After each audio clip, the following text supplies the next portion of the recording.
Hey, how's it going, YouTube? RetroPixel coming at you with my overview on the Game Boy Backlight mod.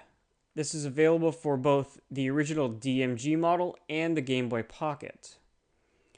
I was originally going to do an actual instructional how-to video, but I decided against it because there's way better tutorials already filmed and on YouTube than what I could produce, so I will actually link the one that I used specifically in the description box below the video.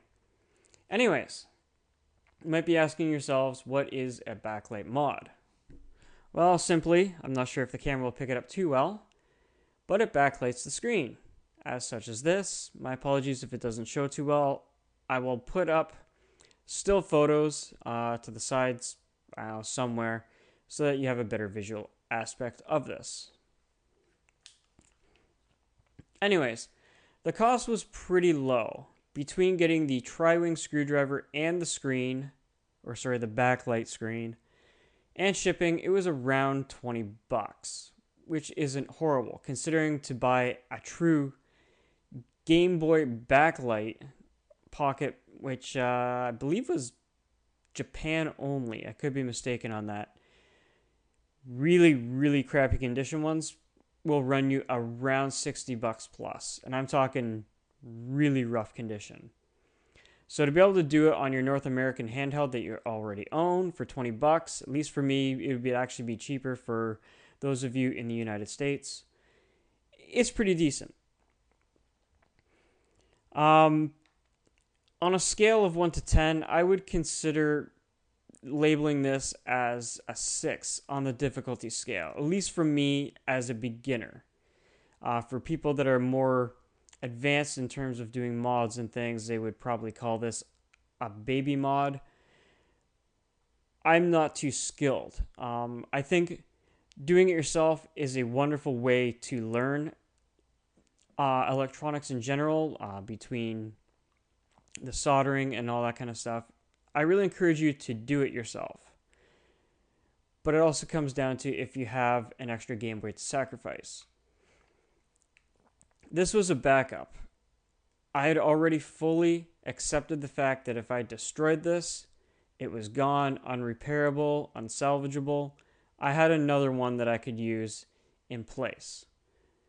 But if you only have one Game Boy to use and you're afraid of actually doing this mod, you might be better off asking a friend or someone else in the local community that you can find that does mods to do it for you. My specific problems with it was for sure what they call the reflective polarizer, I believe, or reflective polarizing film. And I'll do a close-up of this also because likely the camera won't pick this up. Anyways, what you'll see in the close-up is literally a diagonal of silver and not silver. Well, the silver is what you want to come off of this thing. The part that's blank, that's where I got screwed. This stuff is on there like iron. And you need to have some real friggin' patience. If you screw this up like I did, if you're pissed off, you gotta walk away from it and come back to it at least a few hours later. Have some patience, don't rush. The reason why I say that is because there's a ribbon cable that cannot be removed. And if you damage that ribbon cable, your Game Boy is done. You are not bringing it back. But the overall result, you know what? For $20, I'm happy with it. Would I say that my first time around came out 100% perfect? No. I can see some odd flaws that I screwed up. But they're passable. I don't think many people that if I handed this to and said, hey, you know what, this is cool, play this, and they'd be like, oh shit, you got a backlight mod, they probably wouldn't notice it, but I would notice it because I did the install.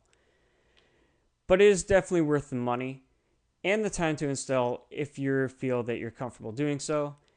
And if not, before ordering, find someone in the local community that can do it for you.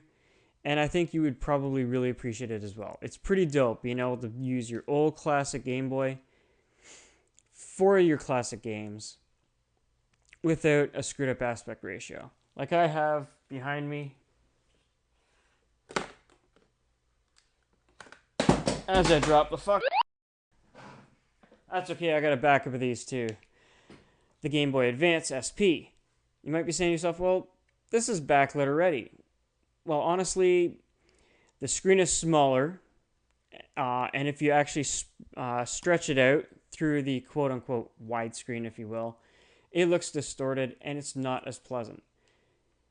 It just feels right playing the original black and white games on the original Game Boy handset. It really does. Anyways, that is it. Thanks for watching. Have a good one. Catch you next time.